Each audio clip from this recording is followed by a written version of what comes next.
Oh, yeah. Oh, mama, yeah. Oh, mama, yeah.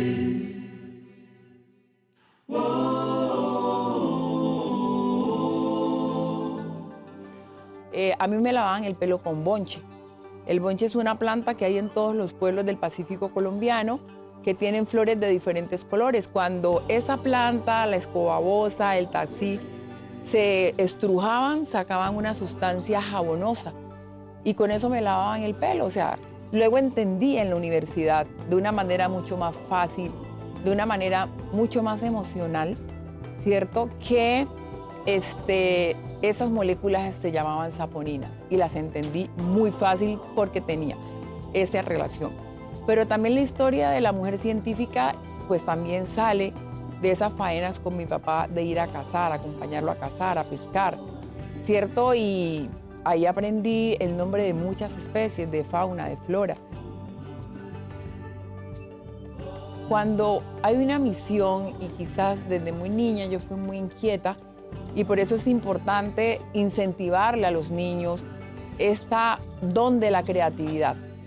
Porque si hay una cosa que es arte, es la ciencia.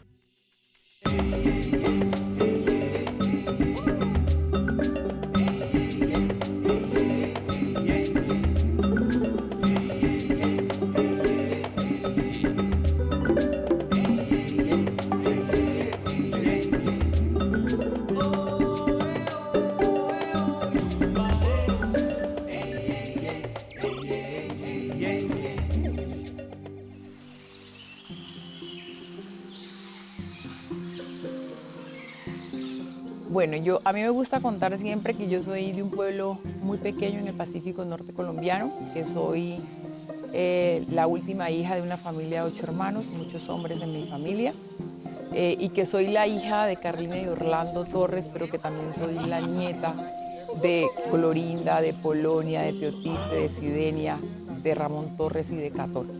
Y soy la mamá de Lunito Natiu porque pues miro hacia atrás y veo mi pasado y mis ancestros, pero miro adelante y veo a mis hijos y también siento que debo dejar un legado. Entonces, la historia de la mujer científica quizás está muy relacionado con lo que yo pude vivir desde niña, ¿no?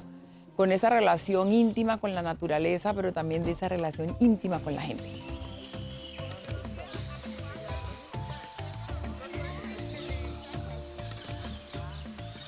Entonces, tener referentes externos también era muy complejo. Entonces, mi referente, por un lado, fue mis abuelas, y yo entendí después en la universidad, cuando estudié bioquímica, el concepto de la extracción desde la química orgánica, ¿cierto? Pero el concepto de la aplicación lo aprendí desde la acción de usar plantas para muchas cosas. Por ejemplo, vi una imagen de una señora que sacaron en la televisión en un noticiero cuando yo tenía 4 años, que la señora estaba muy mal y que decían que tenía cáncer, pero yo pues, a los 4 años que iba a entender que era cáncer. Y creo que esa fue mi primera expresión de 4 años de edad, y todavía lo recuerdo, cuando dije, yo quiero ser médica para encontrar moléculas para curar el cáncer. Y esa siempre fue mi motivación. Y afortunadamente la vida me ha llevado a esos campos, pero quizás porque yo he dirigido mi camino hacia allá. Mi segundo impulso de transformación fue cuando yo hice mi doctorado y encontré que el organismo con el que yo trabajaba, que se llama Ganoderma, tenía muchísimas moléculas con un potencial muy grande en aplicaciones en salud y en la medicina. Y yo dije, si esto tiene aplicaciones, tantas aplicaciones en salud, ¿por qué yo no puedo regresar a mi territorio a hacer esto? Y ese fue mi segundo impulso de decir, miren, la ciencia necesita un poco más llegar a la gente. Sí, no podemos seguir solamente ser esa ciencia de papel, de paper, no. Esa ciencia se necesita, pero también se necesita la apropiación. Y es por eso que yo ya no solo hablo de la ciencia, la tecnología y la innovación. Yo siento que tenemos que hablar de ciencia, tecnología, innovación y apropiación.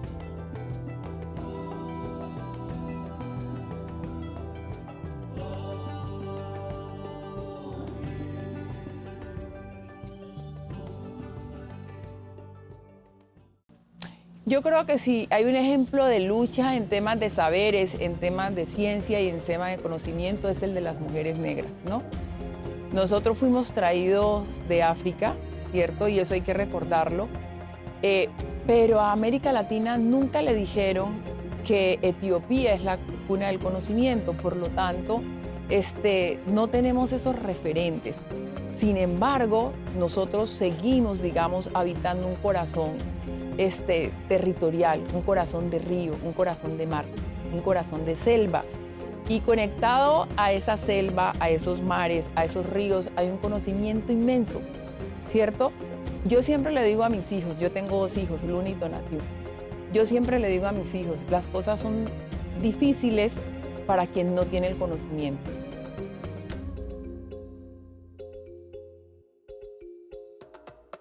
Fue un poco desolador al saber que muchas niñas negras en Colombia no tienen acceso a la información.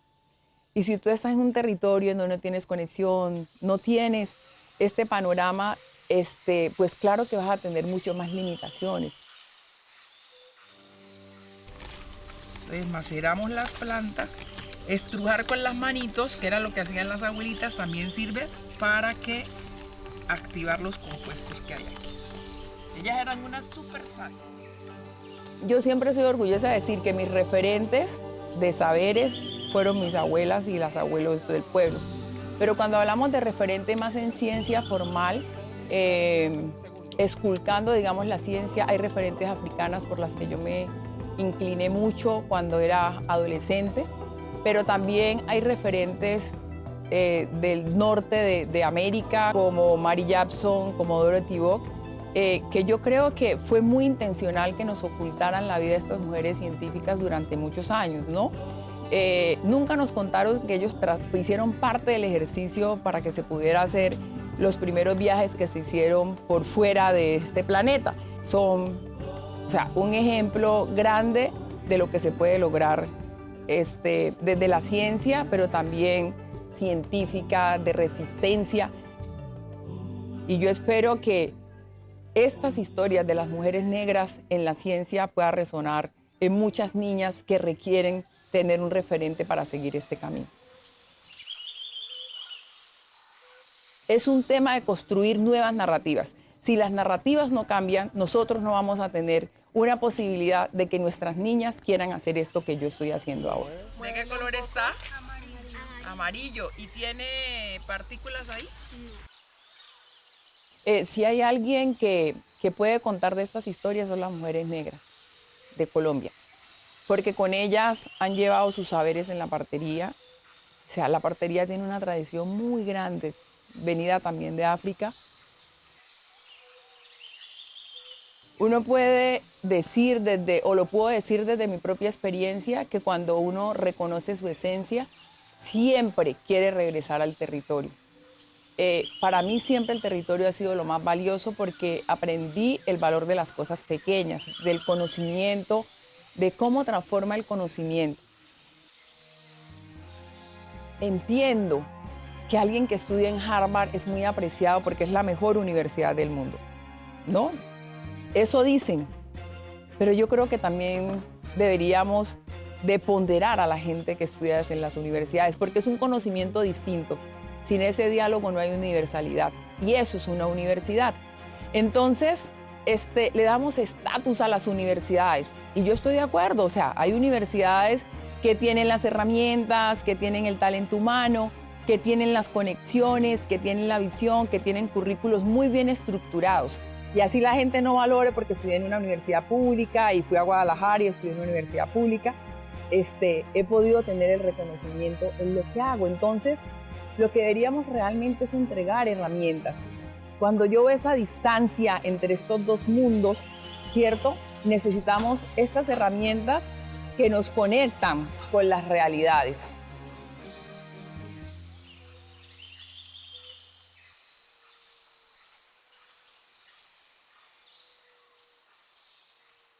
Pero miren que tuve la posibilidad de montar el primer laboratorio de biología molecular en esa universidad, en un proyecto que formulamos con mi directora de tesis. Esa universidad no tenía proyecto de biología, no tenía laboratorio de biología molecular para hacer análisis filogenéticos de hongo. Y yo le dije a mi directora, encontré esta convocatoria, ¿por qué no lo hacemos? Pues yo me di el lujo de ser estudiante de doctorado con 4 asistentes, ¿no? Entonces, si uno tiene la conexión, si tiene las herramientas, no solamente es la universidad la que hace al estudiante, no solamente es el que hace, que construye, digamos, ese profesional. Que vuelvo y repito, ¿se necesitan herramientas? Sí, pero necesitamos conectar estas dos realidades y necesitamos realmente que los territorios en donde hay gente negra en este país tenga condiciones dignas para hacer ciencia. Yo no puedo seguir diciendo, ay, no es que yo hago ciencia con las uñas. No, eso no puede seguir pasando.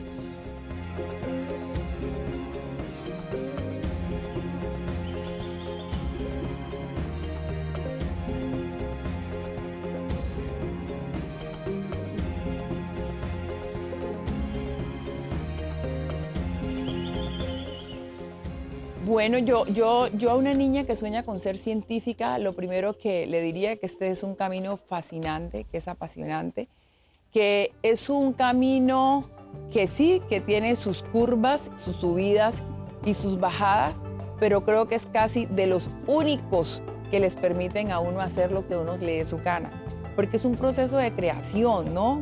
O sea, la ciencia también es arte, o sea, experimentar colores, sabores, mezclas. O sea, es una cosa súper fascinante. Entonces, lo primero que les digo es, la ciencia es súper fascinante.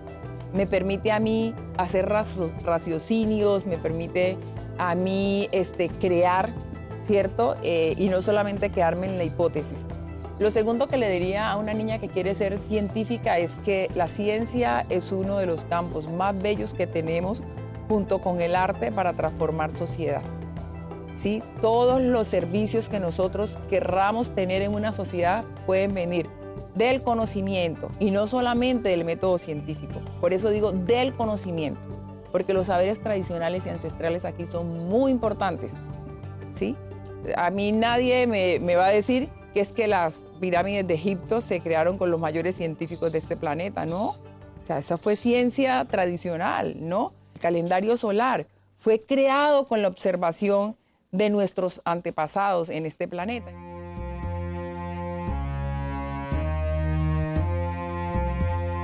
Si más mujeres negras, afros, estuvieran en ciencia, el primer impacto que tenemos, el más lindo y el más bonito de todo, es cambiar narrativas.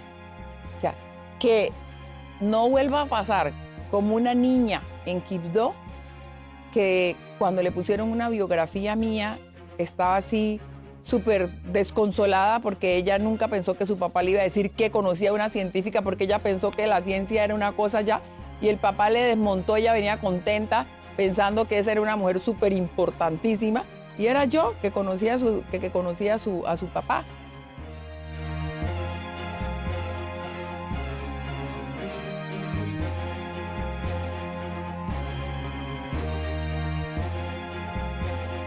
Entonces, esa niña al finalizar una estancia conmigo me dice, yo pensé que la ciencia era un tema de hombres blancos y ricos, que nunca más volvamos a escuchar eso. 3 estereotipos, el de género, el de etnia y el de clase. Entonces, si las mujeres negras estudiáramos en ciencia, la primera transformación es quitar esos pisos pegajosos y romper los techos de cristal. Y cambiar las narrativas es transformar imaginarios. Y eso ya es un gran logro.